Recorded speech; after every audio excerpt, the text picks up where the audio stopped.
کاروان داویه بو یک جنوین پاشایه که کردان دهت گران. رئیس من وشارتن عبدالله ابراهیم پاشا لگورستان روش آوای باجار کلن لآلمانیا. او کاروان وی و باو کالن وی مشاندی ندخواست لوی داره به داوی بهت.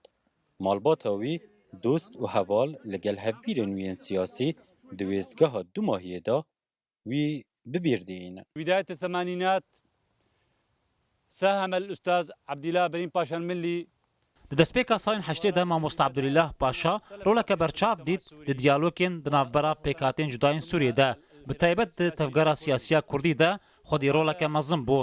Her wiha piştî serhildana Buhara Erebî rehmetî roleke bandor û mezin dît di nasandina pirsa Kurdî de di nav Ereban de bi giştî û di nav pêkhatên Sûriyê de bi taybetî. تعريف القضية الكردية في الشارع العربي وبين مختلف أطياف المجتمع السوري. عبدالله لسال 1951 لسریکانی جدایک بویه او یک جنوین وی پاشای جمرد کردا بویه که دو کمکوژی سال 1915 دا به هزاران ارمن جه مرن رزگار کرد. مالا نویسکار و روشنبیر کرد عبدالله ناوند هفدیتنین هزری بو.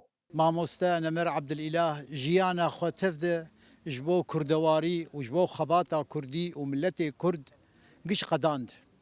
Ji spêka xortaniya wî de ew ketin nav refê tevgera û zava Kurdî ya li Sûriyê û mala wî li serê kaniyê em wek bêjin balyozxana hemû rewşenbîr û siyasetmedarê Kurd bûn.